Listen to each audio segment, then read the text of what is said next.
Meus queridos e queridas, sejam todos muito bem-vindos nessa sexta-feira mais do que linda, nesse dia oficial do Happy Hour. Happy Hour que atualmente está sendo um pouco diferente, mas nada que seja tão diferente que não possamos aproveitar para nos capacitar e conhecer um pouco mais sobre as tendências e a história do mundo cervejeiro. Olá, pessoal, sejam todos muito bem-vindos. Eu estarei hoje com o Marco Túlio Gomes, ou melhor, Marco Túlio Maciel Gomes, meu querido amigo de infância, que já está aqui conosco. Deixa eu enviar o convite. Gustavo, Cláudia, sejam todos muito bem-vindos. Olá, boa noite, seja bem-vindo. Muito Obrigado, prazer em falar contigo. Opa. Você me ouve bem? A imagem está tranquila? Tranquilo, tudo certinho. Você está me ouvindo bem também? Sim, sim. No transcorrer da live, eu vou te dando feedback e vice-versa, porque às vezes a internet costuma nos deixar na mão. Mas nada que a gente não resolva, faz nova chamada, enfim. O mais importante, pessoal, é que eu estou testando de forma espetacular com mestre cervejeiro, empresário, gestor de agronegócio, Marco Túlio Maciel Gomes, meu amigo de infância, né, Marco? Muita satisfação em falar contigo. Muito bom mesmo. Pessoal, antes da gente iniciar a live, eu queria fazer dois pedidos para vocês enviarem via direct através do aviãozinho, para que mais pessoas possam receber o link e ter conhecimento da live e também deixar os corações, tá, pessoal?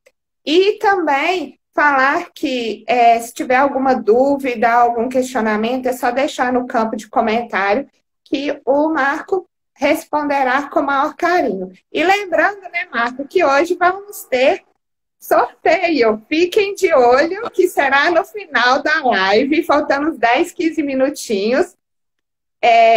A pergunta vai ser referente ao conteúdo que será conversado durante a live. Serão sorteados 2 growlers de American Peace. Correto, Marco? Correto. Então, beleza, Marco. Sim? Isso que a gente vai sortear foi um teste que a gente fez há um tempo atrás, então tá bem gostosinha, tá levinha. Bom para ter um feedback do pessoal aí que ganhar. Ah, que ótimo. Marco, eu queria saber se você gostaria de fazer algumas considerações iniciais para que a gente possa iniciar a live. Tem algo a dizer? Não, acho que a gente pode ir começando e falando ao longo do processo, se tiver perguntas também, ó, junto, porque assim, cerveja é um assunto que todo mundo acaba gostando, ou tendo conhecimento ou não, então surgem muitas dúvidas, tudo. Eu não preparei nada específico não, que a gente vai falando de cerveja, a gente toma uma cervejinha também, prepara uma mini degustaçãozinha também. Eu tô com a cerveja aqui para a gente falar um pouco sobre ela também, falar um pouco do processo também, mas a gente pode ir caminhando e a gente vai conduzindo. E Não, qualquer tá. sugestão também, a gente vai ajustando. Sim. Vamos ter degustação, sorteio. A live está imperdível, pessoal. Sejam todos bem-vindos mais uma vez. Marco, para iniciar, né, o tema da nossa live é justamente sobre as tendências e a história do mercado cervejeiro. Nós sabemos, né, que está em franca expansão no Brasil e no mundo. Eu queria que você falasse um pouco sobre essa temática, né, a história da cerveja e tudo mais. Vou começar um pouquinho com a história, aquela coisa ir caminhando, e a gente vai falar um pouco sobre as escolas cervejeiras, tudo mais. Antes da gente entrar Sim, propriamente, vou fazer o seguinte, antes de entrar, eu vou servir uma cervejinha aqui também, eu vou apresentar para sim, vocês. ótimo. Tem uma cerveja que sempre a gente tem aquela queridinha, né? Então, apesar de eu Uhum, gostar de vários, a gente tem uma cerveja que chama Lemon Drop. Então a Lemon Drop seria uma cerveja mais levinha, vamos imaginar uma Pilsen, só que ela tem uma lupulagem um pouquinho maior. Então uma cerveja leve, com 5%, só que a gente usa um lúpulo especial, chama Lemon Drop, tanto para dar o amargor quanto para dar o aroma. Porque em cerveja você usa o lúpulo para dar aquele amargor que a gente conhece, só que você gasta muito mais lúpulo. A escola americana veio muito forte com isso. Então você gasta uma dosagem muito maior, chega a ser quase 6 vezes maior para você fazer o aroma do que para você fazer o amargor.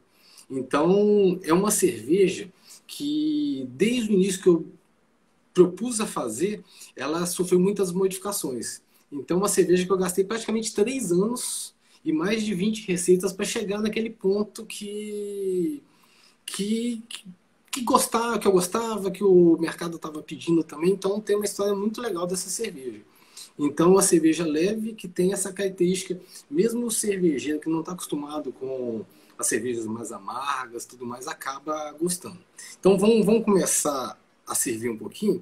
Esse é um copo bem bacana, um copo de sommelier. Ele tem essa proposta de espaço justamente para favorecer os aromas, tudo mais. Ela Uhum. já está guardada, já deve ter uns 2 meses que ela está guardada, só que ela está guardada nesse tipo de growler. Então, para o cervejeiro, é muito interessante um tipo desse de growler, porque você consegue manter ainda por um bom tempo a cerveja, com suas características e tudo mais, e mantém a temperatura, as características.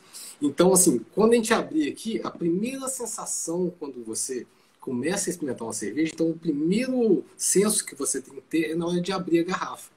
Então, quando você abre a garrafa, ela tem que dar aquele tss, aquele barulhinho, então representa um pouco do gás. Vamos ver se vai Uhum. dar um pouco da óleo daqui também. Uhum. Pelo menos o barulhinho já veio, significa que tem gás. Isso é um bom abrir aqui, então. Então, o primeiro ponto a gente passou. Então, na hora de servir, é muito importante também que tenha uma espuma. A espuma ela serve tanto para dar cremosidade, quanto ajustar a temperatura, manter a temperatura. Então, Sim. uma Show. bonita, uma cerveja mais levinha em coloração. Ela tem uma espuma Uhum. duradoura. Então, é uma cerveja muito interessante que quando a gente vai tomar, você começa tomando, primeiro sentindo o aroma, ela tem um aroma muito forte de limão, cítrico, um pouquinho de pêssego. Você percebe um pouquinho de melão doce.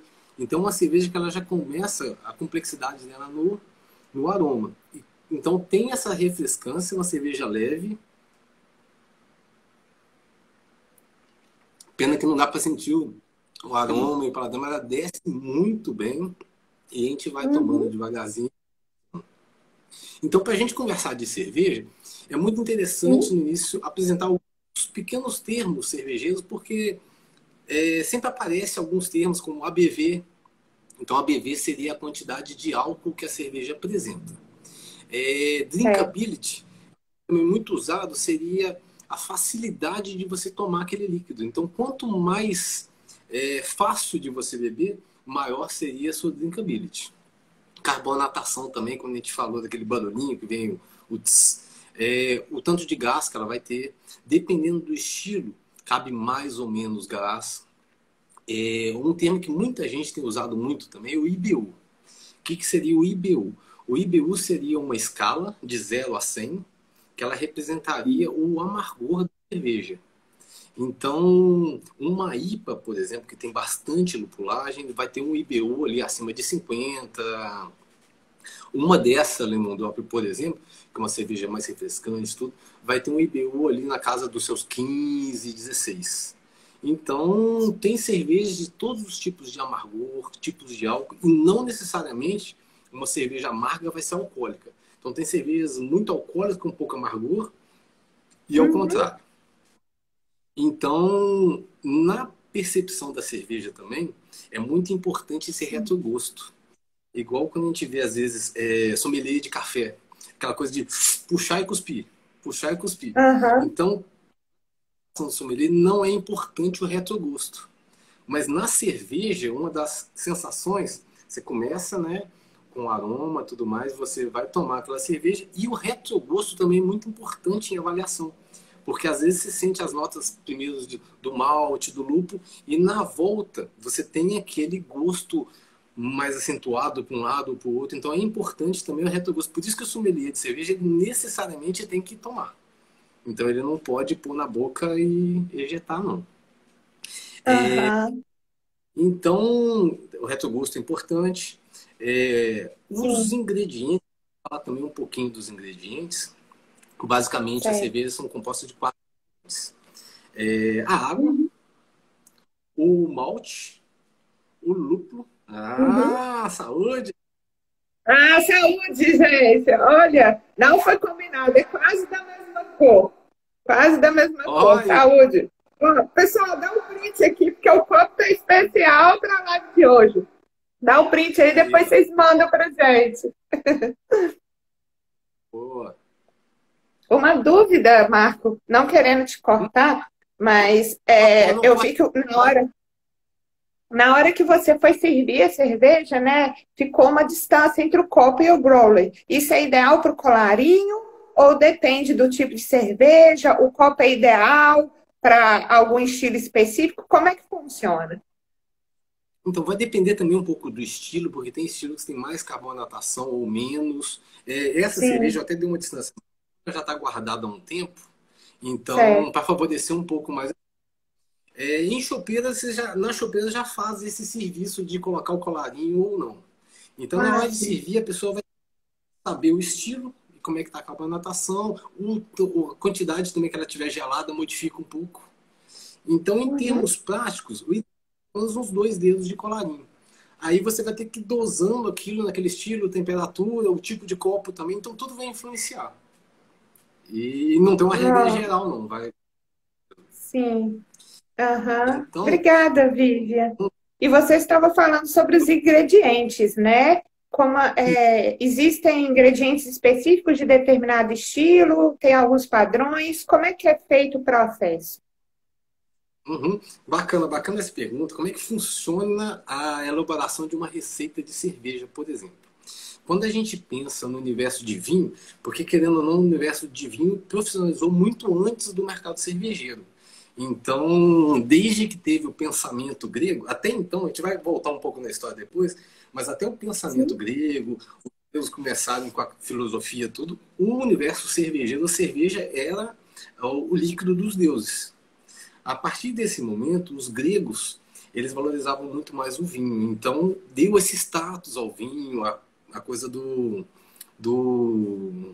do enriquecimento do vinho e tudo mais. Então, o vinho, quando a gente pensa em vinho, a gente vai pensar em uva, em safra e local que foi produzido.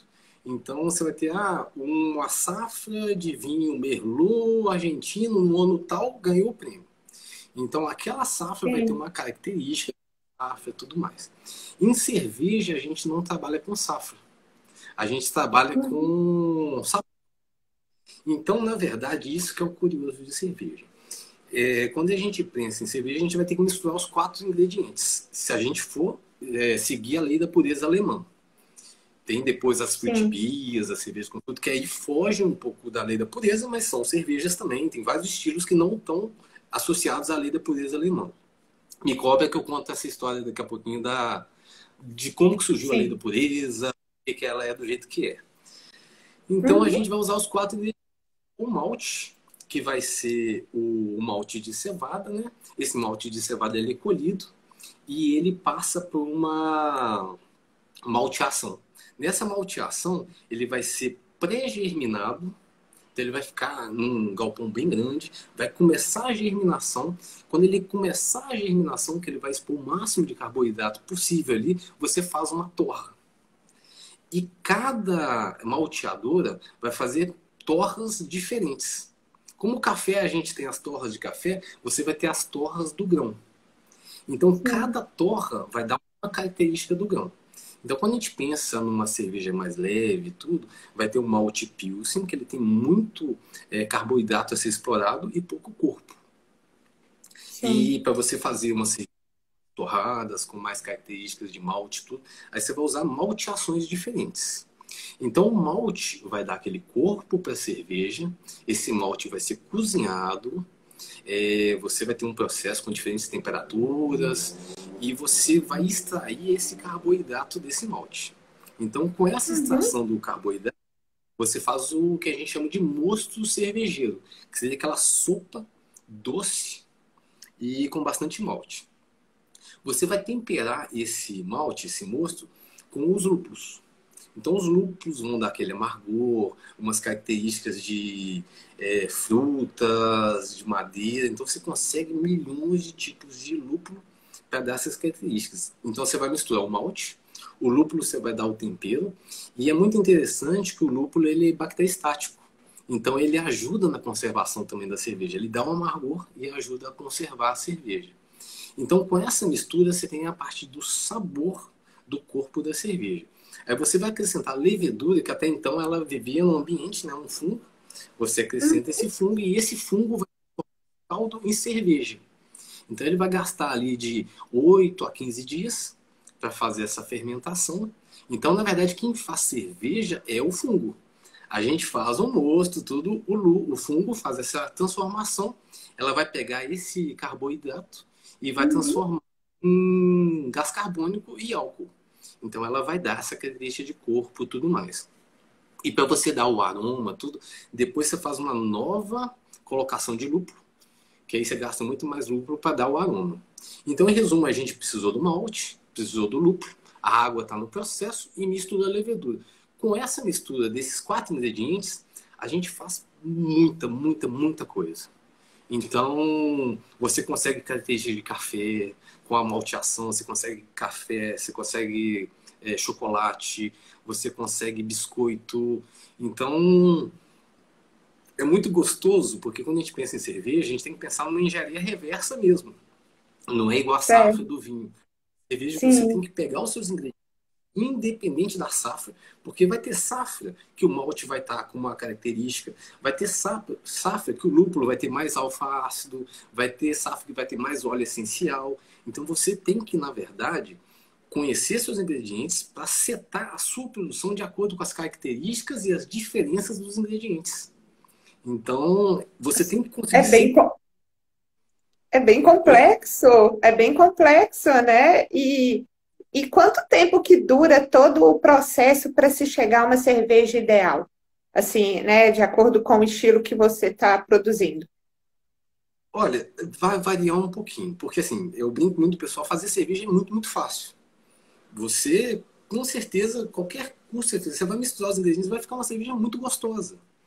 O Uhum, difícil é dessa engenharia reversa. É você imaginar, por exemplo, eu quero fazer uma pale ale belga. Então, para mim fazer uma pale ale belga, eu vou ter que ter um pouco de éster, de presença de éster na minha cerveja. Eu vou ter que ter um pouco de lúpulo com certa fruta. Eu vou ter que ter aromas específicos daquele estilo. Então, eu vou ter que pegar aquele estilo. Existe um dicionário das cervejas que chama o. É, Fugiu o nome agora, JCP. uhum. Então, você vai nesse. Aí você vai pegar todas as características daquela cerveja. Em cima disso, você vai fazer uma engenharia reversa, em cima do seu conhecimento dos ingredientes. Então, por isso que acontece muito da gente comprar no mercado uma cerveja com um nome e o sommelier vai tomar e falar, não, esse estilo é outro totalmente diferente. Então, isso é uma dificuldade muito grande no mercado. Não quer dizer porque você gosta de uma cerveja que é uma pale ale, por exemplo, que ela seja uma pale ale.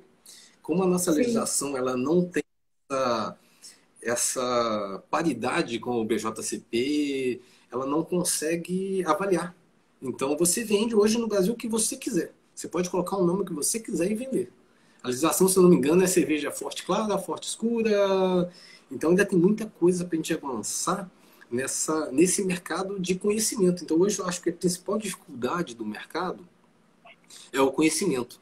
Porque a gente sabe que a cerveja artesanal ela é muito mais cara, mas por que ela é mais cara? O que ela tem de diferente? A gente vai entrar também um pouco na qualidade, o que é caro de ser feito numa cerveja, o que é barato, por que uma escola é tão mais barata do que uma cerveja artesanal, o que eles fazem de diferente. Mas eu até me perdi, a gente estava falando dos Não, ingredientes, né? não, eu queria, né, que você transcorresse e falasse mais sobre a lei da pureza, né, e também já Uhum. entrasse nessa questão, né, dos custos, né, de uma cerveja artesanal, os motivos, né, pelos quais ela tem um valor é, maior, né, mas ela agrega muito mais conhecimento. Pelo que você relatou aí, são várias etapas, eu não me arrisco a aventurar no meio, não, tem que ser ter formação mesmo. Parabéns Não, desde mas é já pelo trabalho. complicado. Eu brinco muito, assim, Uhum. a gente sempre tem um tio que faz uma feijoada fantástica. Ele vai pegar Sim, aqueles sempre. ingredientes ali, vai fazer uma feijoada fantástica. Então, ele conhece a fundo ali a temperatura que ele tem que chegar, ele conhece os temperos que ele vai usar, e cerveja é muito disso, é quase que você cozinhar mesmo, você tem que conhecer os lúpulos, você tem que conhecer a mistura certa. Tem cerveja que eu coloco 6 tipos de lúpulo. Então você consegue nesse amargor dar características iniciais X, você consegue dar um arraste nesse amargor. Então eu acho muito interessante porque no doce a gente tem um doçor, no amargor a gente consegue ter quase que algumas linhas de amargor diferentes. Então você consegue perceber esse amargor na cerveja. Então tá, em termos de processo tempo, de maneira geral, você consegue fazer a cerveja em um dia, o processo de Sim. mosto. Aí vai demorar mais uns 8 a 15 dias fermentando no fermentador e depois você vai gastar Sim. mais uns 10 a 15 dias para maturar essa cerveja. Então é mais ou menos o Uhum. processo, depende dos 20 dias até 45 dias mais ou menos. Isso se essa cerveja não precisar de uma maturação em barril e tudo mais. Mas em base seria esse processo. Uma Uhum. cerveja de mercado, ou tudo, dependendo da época do ano, você consegue deixar ela pronta em 2 dias e meio. Então é um processo muito diferente. É um processo que você Muito. faz uma cerveja muito mais Não tem nem alcoólica, você faz às vezes. comparação. Exatamente, é Não um tem nem outro. comparação. Por isso que a questão da escala também é um fator a considerar, né? Por Uhum, isso que às vezes a produção não é tão grande, porque demora muito mais tempo, né? uhum. Então, assim, uma coisa que a gente tem que entender assim, no mercado, que o que a gente paga hoje nas cervejas de mercado, pelo tanto de imposto que existe, é o mais barato que a gente consegue receber mesmo. Então, assim, o que a gente recebe é o que dá para fazer. Por isso essa diferença do artesanal é muito mais caro. Porque você tem uma cerveja, por exemplo, uma Skol, ela vai levar ali malte, vai levar arroz, ou vai levar milho, ou vai levar algum cereal não maltado que seja barato. Porque esse cereal ele vai ajudar a dar o álcool de uma maneira barata sem dar corpo. Então, se você quer uma cerveja levinha, levinha, você não usa só malte, você usa um pouquinho também de cereal não maltado. Aí que vai falar, ah, mas então não, cerveja sem ser por malte é ruim? Não, também não é assim. Vai depender muito da proposta, daquela ideia da engenharia reversa. Por exemplo, a Stellinha, Sim. muita gente gosta da Stellinha. A Stellinha é uma cerveja belga muito gostosa, levinha, e para ela ficar com essa leveza, ela leva um pouco de arroz. Então, arroz é um Hum. cereal não maltado, barato, ela não poderia se enquadrar na lei da pureza alemã, que até os belgas eles não concordam muito com essa lei da pureza alemã. Joia, tem que ter um lado, mas tem essas brigas também das escolas cervejeiras. E uma Uhum. cerveja que, para ela ela deve ter arroz. Então varia muito essa coisa que a gente fica no início com essa coisa, ah, tem que ser puro malte, puro malte. Depende muito, depende da proposta, depende do produto final e depende do que você quer ter de corpo. Tem cervejas muito levinhas com arroz e tudo mais, e você depois gasta uma lupulagem pesada. Então você quer uma cerveja de corpo leve e um aroma forte. Então o arroz seria bem-vindo. Não se enquadra na receita da lei da pureza alemã. E falando em lei da pureza alemã, vamos falando um pouquinho da lei Sim. da pureza alemã. Porque isso é muito falado, né? Heizgebutz. É muito falado, é muito até conceituado como uma coisa de qualidade e tudo mais. Tem Certo. algumas alguma coisa. Então, cada historiador vai contar uma parte. A versão Uhum, que eu achei muito interessante e que eu gosto de repetir é a versão sim. do Lutero. Então, estuda um pouquinho de religião, de política e de economia. O Lutero, na época, ele discutia muito com a venda de indulgências da Igreja Católica e tudo mais, e a Igreja Católica, ela dominava a produção das especiarias que iam nas cervejas. Então, até então, a cerveja usava o malte e usava especiarias diferentes do lúpulo. Então, usava Uhum, cravo, canela, usava temperos mesmo. Então, tinham várias especiarias na cerveja. E a Igreja uhum, Católica que tinha essa produção. O Lutero, com essa certo. briga na Igreja Católica, ele acabou separando da Igreja Católica. Dessa igreja que ele separou, ele levou duas freiras. Uma que ele acabou casando, que era uma cervejeira, tudo, e fazia esse estudo nos lúpulos. Então, ela já tinha esse estudo de inserção de lúpulos na cerveja, porque uma diferença grande do lúpulo e essas especiarias, que o lúpulo, ele, além de ser bacteriostático, ele tem esse efeito dopamínico. É até curioso, o lúpulo ele é da mesma família da cannabis, da maconha, só que ele não tem o THC. Então ele Hum, tem esse efeito sim. químico, esse efeito estático, até positivo para cerveja, só que não tem o THC, então a gente não precisa preocupar que não vai ter aquela. Mas ele dá um relaxamento, diferente das outras especiarias, que tinha um efeito mais excitante. Uhum, Então, certo. com essa briga, ele conseguiu convencer um dos grandes reinados da Alemanha a lançar a lei da pureza alemã. Então, a lei da pureza alemã veio de uma briga com a Igreja Católica. Então, eles decidiram que a partir daquele momento só poderia ser chamado de cerveja se usasse o malte de cevada. Nesse momento ainda não podia ser o malte de trigo, que o trigo era usado muito para pão, tudo, então só podia usar o malte de cevada, água e lúpulo. Então, ele, Nossa, com essa lei da pureza, convenceu um reinado, outros reinados acabaram adotando isso também. Então, a Igreja Católica parou de vender essas especiarias, porque já não era mais cerveja com as especiarias. Então, a intenção inicial era já afetar a economia da Igreja Católica. é muito Então, hoje a gente. interessante, né? Como é que as histórias se conectam, né? Uhum. Né? De uma história religiosa veio aí, né? Uma lei universal que é usada até hoje, né, Marco? Exatamente, isso tem cervejarias especializadas em sofá cerveja em cima da lei da pureza alemã, então tem essa regrinha. E a gente estava falando até da escola belga, a escola belga já meio que deu chega para lá nessa história de lei da pureza alemã e inventou muito mais coisa. Então cada escola vai ter isso. Resumindo, a gente falou de escolas, mas a gente também não citou, né, as escolas.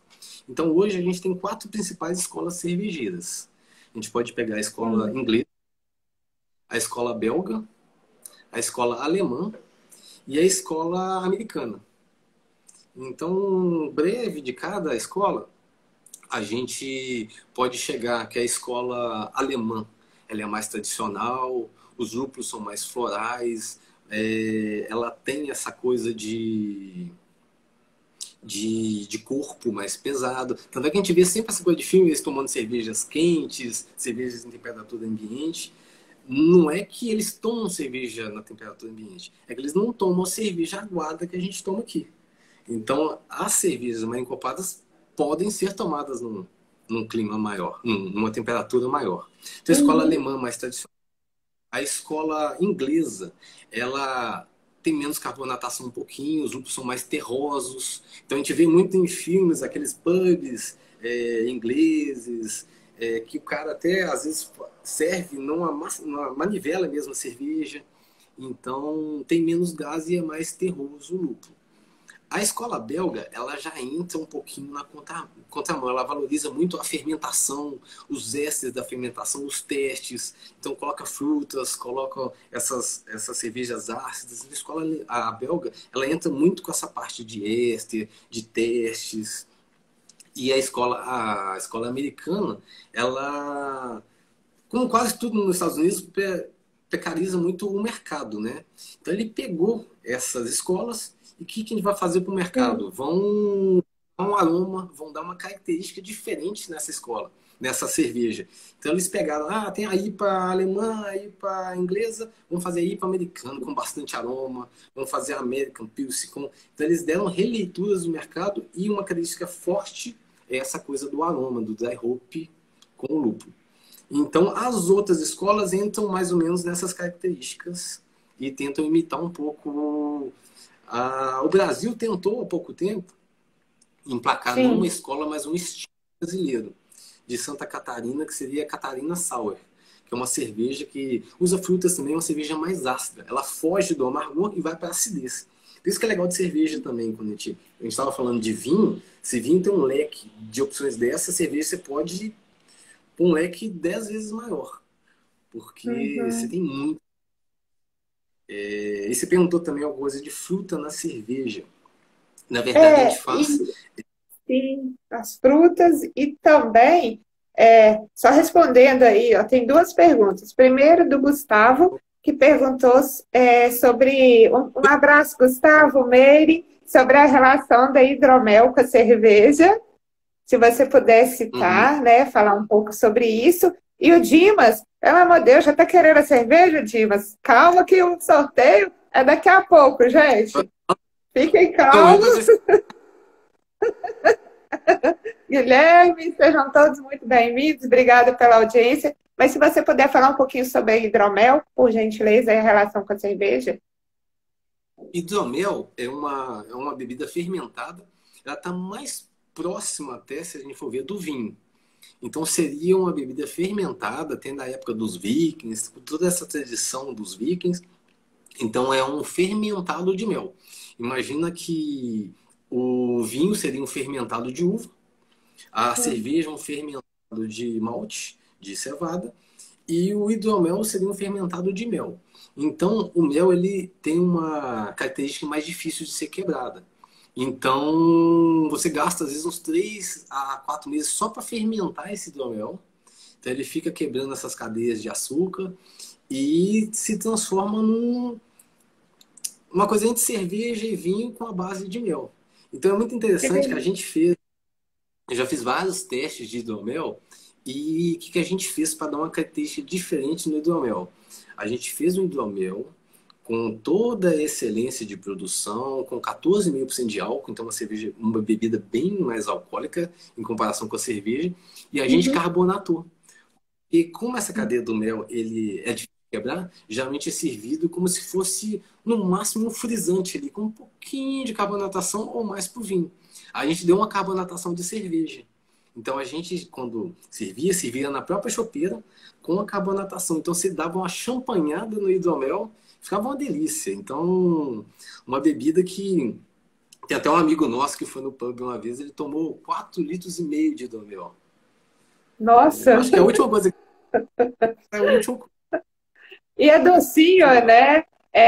Uhum. Assim, eu não tenho muito costume de tomar cerveja, mas eu vejo quando ela é doce, assim, ela desce melhor. Mas isso, por outro lado, não sei se o meu organismo é fraco, é uma dúvida que eu tenho, eu acredito que eu acabo tomando assim sem ver e o grau alcoólico, às vezes, me surpreende, porque eu não tenho muito costume, talvez seja isso. Eu queria que você falasse um pouco sobre essa relação, né, da porcentagem de álcool junto com bebidas que têm essa característica de ter algo doce nela, meio que para disfarçar o álcool, não sei se assim posso dizer. Então, não, com certeza. Igual a gente pega uma caipirinha, então você taca açúcar ali com cachaça, tudo, então você bebe mais tranquilo. Então, a partir do momento que você não percebe aquele álcool, a chance de você ficar alegrinho, alterado é muito maior. Então, em Sim, cerveja, você vai depender muito do estilo da cerveja. Então, tem estilos que compõem um doçor. Por exemplo, a gente tem uma cerveja Strong, que é uma cerveja até que foi muito baseada no início a Duvel. Então, é uma Strong Golden Ale, uma cerveja belga, uma cerveja que a gente faz com 8 de álcool, então uma cerveja mais alcoólica, e ela aceita esse residual doce. Porque esse residual doce faz parte, a característica, e até para disfarçar um pouco do álcool. Então a gente usa até um pouquinho de rapadura para dar essa brasileirada, então a gente faz uma Strong Golden Ale com rapadura que dá esse efeito doce. tem uma cerveja de 8,5% e quem toma não percebe os 8,5%. Então a sensação alcoólica fica muito mais Poxa, avançada. Né? Então tem essa sim, sim. sensação sim, relação de. E, e uma curiosidade que eu tenho deve ter uns. Ah, já tem um tempinho. Eu estive na cidade de Catas Altas e eu fui no bar lá onde tinha uma adega. E eu não sei se adega é o nome correto para aquela quantidade de cerveja, talvez a adega seja mais usada para vinho, mas enfim, tinha uma quantidade enorme de cervejas e ele foi, né, o dono foi falando sobre as cervejas e uma delas era até a mais cara da, daquele vasto hall e eu perguntei por qual motivo. Ele falou que a cerveja foi feita no mar Mediterrâneo e que os cantos gregorianos eles influenciaram na produção da cerveja. Eu não sei se isso foi um marketing que ele usou, se tem procedência científica que realmente os cantos vão influenciar nas leveduras, enfim. Queria que você falasse um pouco sobre isso. Essa cerveja é até da Falk Beer de BH, do Falcone, é a Monastery. Ela é uma, se eu não me engano, uma Brut, que ela é mais carbonatada, tudo. Ela até tem uma da Walls que ganhou o prêmio há pouco tempo, só que não tem essa relação do canto gregoriano. O que o Sim. Falcone ele até fala? Então existe a parte do marketing, que querendo ou não, isso é uma história bonita de se contar, uma história que vende. E existe Uhum. também a característica do canto gregoriano. Então eles falam que as ondas do canto gregoriano ajudam a estabilizar a cerveja. Então na etapa de maturação, que ela vai carbonatar, tudo igual um champanhe, Uhum. você coloca o canto gregoriano para estabilizar. Então tem efeito de marketing, mas dizem que Tem dá uma. tem um Tem um embasamento contexto. também, né? Porque as ondas influenciam. Né? Eu fiquei muito curiosa na época, até cheguei a pesquisar, mas nada melhor do que falar com alguém específico do assunto. Perguntaram também, Marcos, sobre a questão do seu pub, né? O pessoal perguntou, eu estou online aqui no WhatsApp, né? Você que é dono do pub registrada, como é que estão as negociações com relação à abertura, né?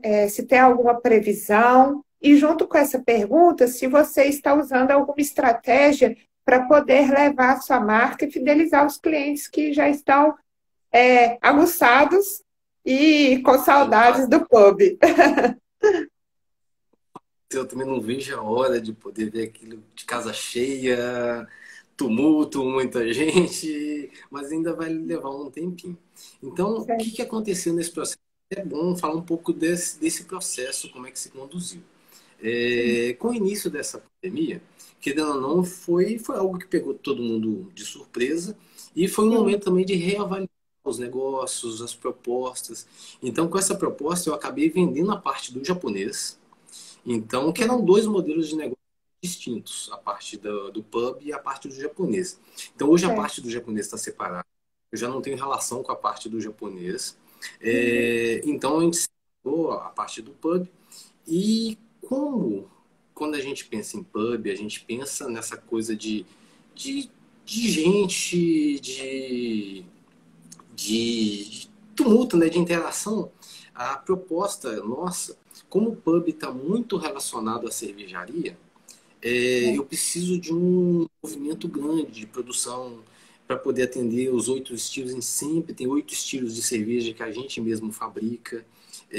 Envolve muitos funcionários, então é um movimento que não dá para voltar sem essa interação, sem os estudantes voltarem, sem o mercado estar um pouco mais avançado. Então eu estou tendo uma chance única de voltar a repensar todos os procedimentos, todas as receitas. Então a gente está fazendo muita coisa de bastidor. A ideia nossa é voltar assim que tiver uma notícia de volta às aulas do FV. Porque aí já provavelmente já vai estar perto de uma vacina, já vai estar um momento de corona maior, melhor, né, pra gente. Então, o que a gente Sim. tem feito muito agora é trabalhar muito, a gente tem trabalhado pouco a marca e trabalhando muitos bastidores. Então a gente vai ter que voltar para um novo normal, né, que todo mundo fala. Um novo mercado. Então a gente está trabalhando muito em novas receitas, harmonização de novos pratos, novidades para o pub. Então a gente está procedimentando tudo porque essa ideia do pub é uma ideia de franquia de pub. Então eu tenho que dar toda essa segurança ao franqueado de boas receitas, harmonização, controle específico da quantidade de chopp, de dose, de drink. Então esse bastidor a gente está batalhando muito agora nesse bastidor para poder entregar isso depois para o franqueado. E por falar em harmonização, que você citou, que está sendo um dos procedimentos que você está se capacitando, enfim, né, apurando, né, todo o seu conhecimento, como é que funciona esse processo? Do Então, que se trata uma harmonização? uhum. Você vai pensar, você tem duas possibilidades de harmonização, por semelhança ou por contraste. Então, se a gente pensar Sim. por semelhança, uma cerveja levinha vai com uma comida levinha. Então, se a gente pensar num peixe, uma comida com menos tempero, você pode associar com uma Pilsen, uma Lemon Drop. Quando a gente pensa numa cerveja mais condimentada, mais picante, a gente pode pensar numa IPA, uma cerveja mais amarga, tudo mais. Mas tem também os contrastes, que são muito interessantes de fazer.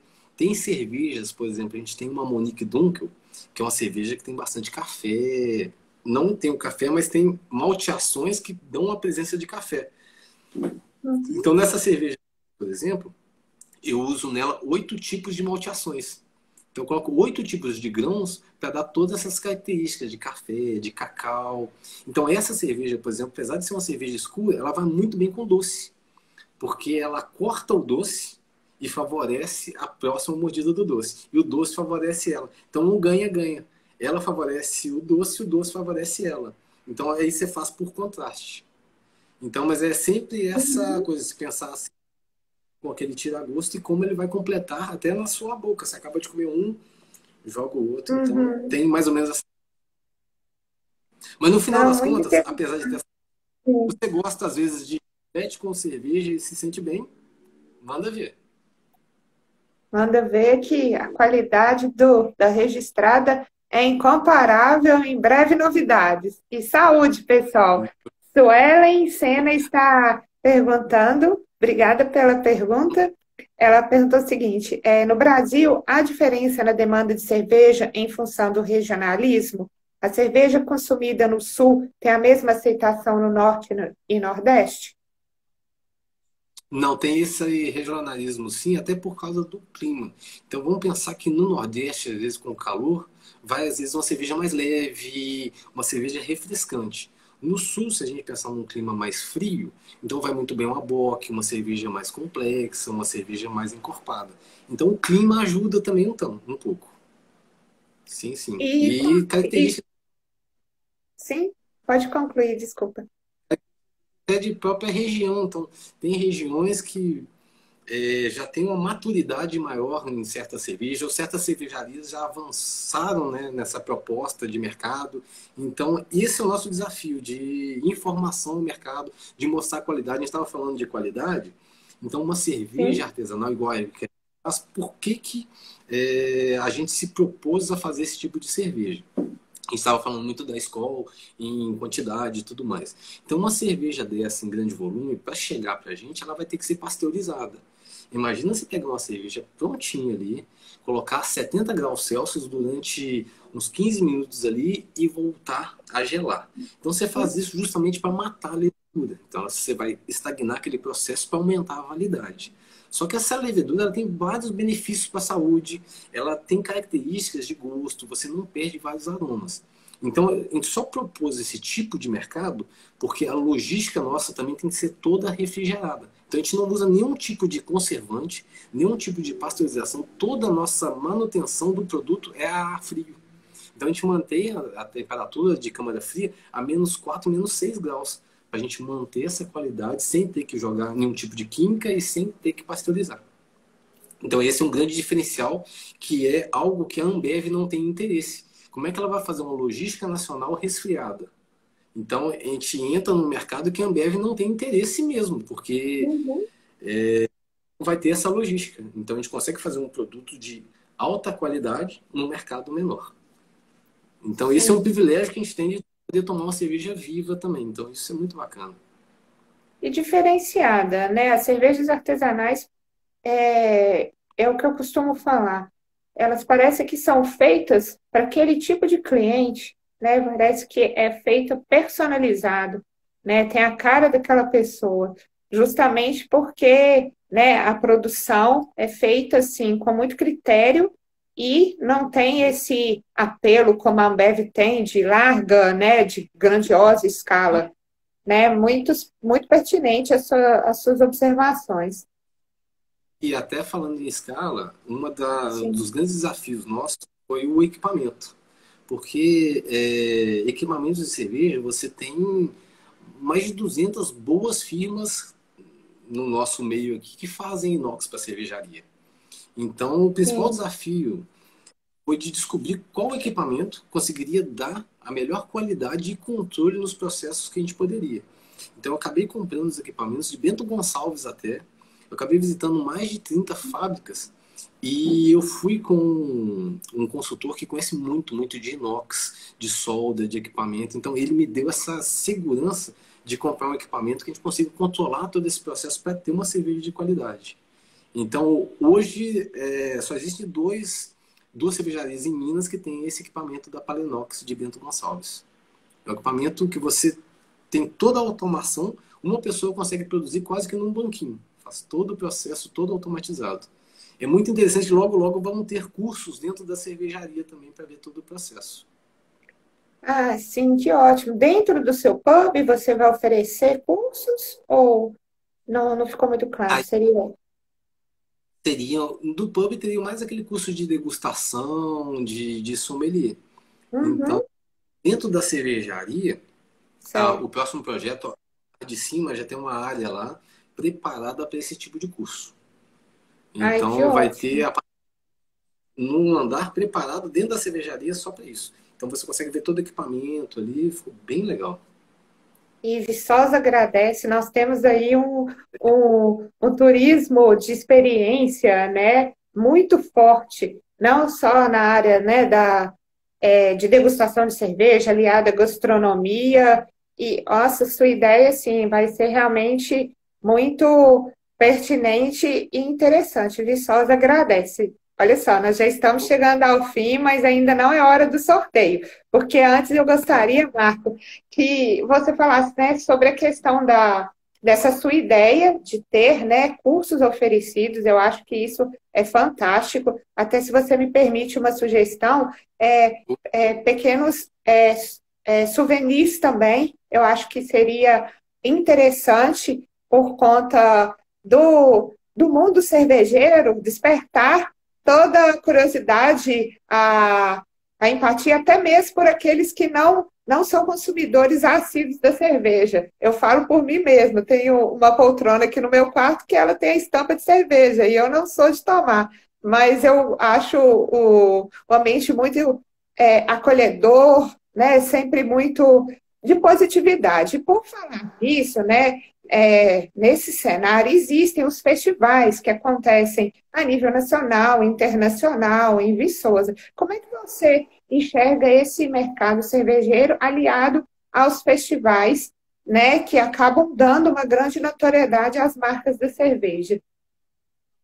Eu acho essa ideia desse festival fantástica, porque, ainda mais eu como roqueiro, foi um resgate muito grande do rock nesses festivais. Pois. Então, você tem turismo gastronômico, essa apresentar novos produtos, tudo, e de uma maneira descontraída, um festival. Então, nesse festival você pode experimentar vários estilos, você curte um rockzinho ali, porque estava sumindo, né, esses festivais de rock, então estava diminuindo muito. Então, teve esse resgate muito positivo. Então, eu acho que é um mercado que tem só a crescer. Então, voltando aí ano que vem, essa normalidade aí, um mercado muito bom e muito interessante para a gente investir na nossa cidade nisso, porque a gente tem grandes cervejarias de Viçosa da região aqui que a gente pode atrair muito positivamente esses festivais para cá. Sim, sim, vida longa ao rock. Por falar nisso, hoje Raul Seixas, né, grande Raul que deixou um legado muito grande, né? Ele se foi na data de hoje, o céu está em festa, né? Com E, certeza, com certeza. né, o céu está em festa e de onde ele estiver, que viva o rock, o bom e velho rock and roll, aliado à cerveja registrada no pub registrada, gente. Adorei, adorei. Olha só, pessoal comprometido para os que estão aí ansiosos, né, para o sorteio. Eu queria que o Marco, né, que é o anfitrião, fizesse a pergunta e lembrando, né, Marco, que você que vai falar as regras, né, sobre a questão do sorteio, como é que vai funcionar, e vocês deixam, né, a resposta correta no campo de comentário. E a Um sorte está sorteio podia lançada. ser, seria interessante se alguém. E aí eu dou um jeito de entregar esse grau, né? Podemos fazer a pergunta então? Sim, sim, só para otimizar, a pessoa tem que ser de Viçosa, né, Marco? Porque também Uhum. a questão dos Correios, né? Salvo engano, está tendo aí uma iminência de greve, então, só lembrando que é para aqui para Viçosa, gente. E a sorte está lançada. O primeiro a responder corretamente a pergunta vai ser o ganhador do sorteio. Bora Ó, ver, então Marco. vamos lá, bem tranquilo. Existem 4 escolas cervejeiras. A gente falou sobre a mais tradicional delas. Qual seria a mais tradicional das escolas cervejeiras? Vamos aí. Vamos lá. A Diana falou que busca aqui em Viçosa. Lia, um beijo para você aí lá de Ananindeua, lá no Pará, minha querida. Um beijo. Vamos ver quem será o ganhador. Ó, Mãe, Cate quem falou respondeu. Quem respondeu correto? Aí é contigo. Alemanha, eu não estou acompanhando a ordem delas, mas quem respondeu Ó, Alemanha foi correto. Quem respondeu Tia Alemanha. Carminha! Carminha, passou, Carminha. Tia Parabéns. Carminha! Nossa querida professora, um salve! Eu vou até pôr Não mais uma pode dar cervejinha aqui. Luciano, não, tá? Nem para Juliana, tem que ser para a senhora. Mais um pouquinho. Tia Carminha, um beijo, querida, nossa sempre professora. Um beijo para a família toda. Mas ainda Ô, temos Leonardo, um tempo. Não você entendi como. fazer. Oi? Uma pergunta eu vou deixar para você. Agora eu que vou fazer, gente. Como são dois grounders, né? Então vamos fazer uma pergunta sobre a questão dos estilos de cerveja. Qual é aquele que tem uma concentração maior de álcool que o Marco falou durante a live? Boa. Vamos ver se vocês sabem a resposta.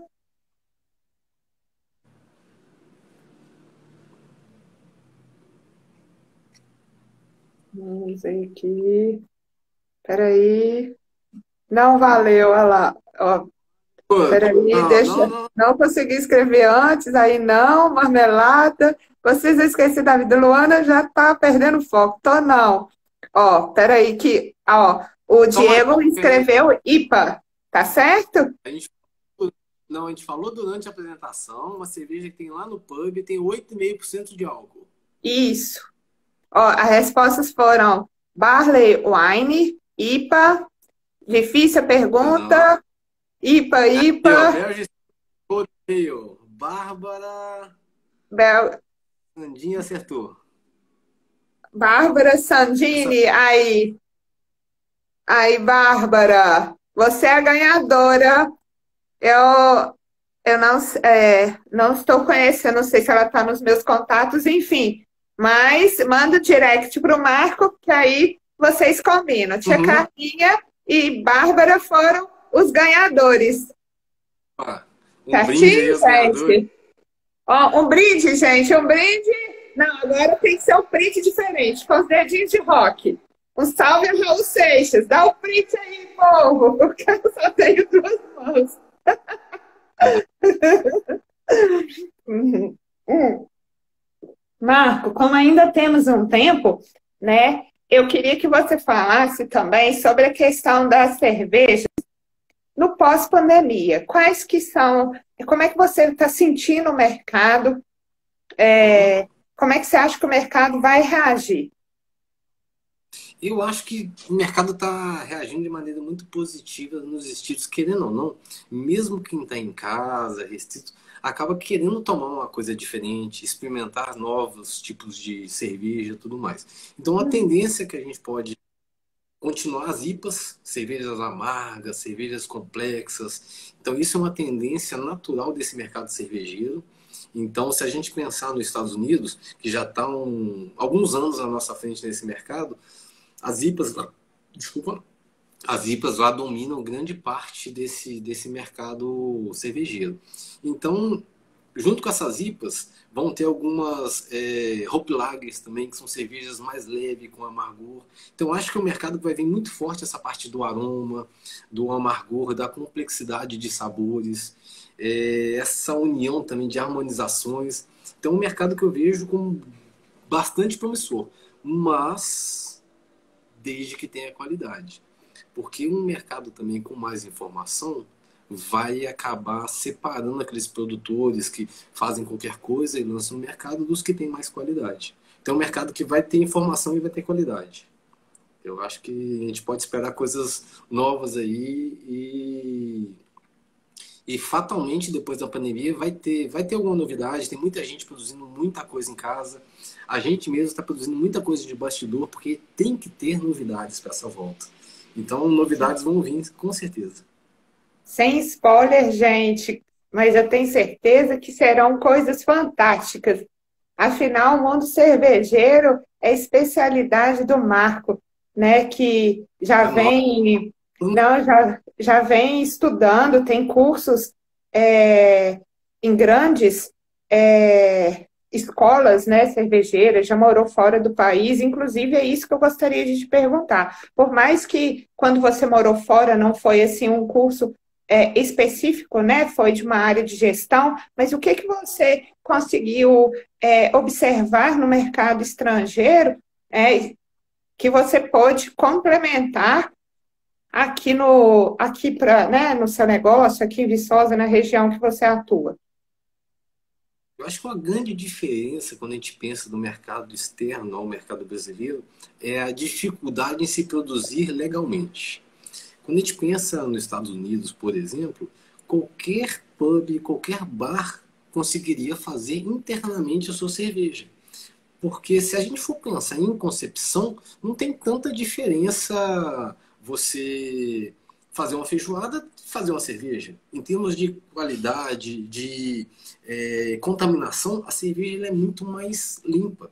Então, no Brasil, essa dificuldade de produção, você tem que ter um equipamento muito pesado, o imposto é muito alto. Então, essa dificuldade imposta à legislação brasileira é um certo entrave ao mercado. Então, essa diferença nos Estados Unidos, em qualquer pub que você vá, você tem muito essa coisa da cerveja regional, a cerveja do pequeno produtor, aquela troca de experiência. Então, isso é um mercado muito interessante até para essa troca de experiência. No Brasil, a gente fica restrito ao. Tanto é que a legislação de cerveja foge totalmente de tudo. O mapa, que é o Ministério da Agricultura, que vai fazer toda a avaliação, é muito. Não que não tenha que ser rigoroso, tem que ter todas as etapas de qualidade. Mas no Brasil você não consegue fazer cerveja comercialmente sem um grande investimento.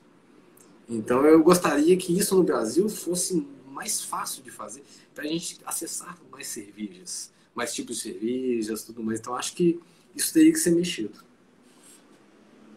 Sim, fica aí a sugestão para os legisladores, né? Porque o mercado de turismo cervejeiro, gastronômico, precisa ter a devida atenção, sabendo que é gerador de renda, de cultura, de turismo, e aqui em Viçosa, realmente, essa sua ideia de trazer cursos, né, no espaço e também tornar o pub registrado um sistema de franquia é fantástico, né? Sabemos que aqui em Viçosa, né, temos a do Adilson, Hakuna Batata, né, que Hum, hoje está, né, despontando, né, e tantas outras empresas. Viçosa tem mercado para isso. E, Marco, hum. estamos chegando ao fim. Queria Ah, que pena. agradecer imensamente a sua presença, a presença de todos. Muito, muito obrigada. Eu espero que vocês tenham gostado. Marco, faltam 25 segundos, a live vai ficar no IGTV, em breve eu subo para o YouTube. 20 segundos, Marco. Muito Pode obrigado. despedir. Agradeço. É um prazer falar com você e vamos falar de cerveja, vamos falar de cervejinha. Amém. E que volte logo o pub registrado, estaremos todos juntos novamente.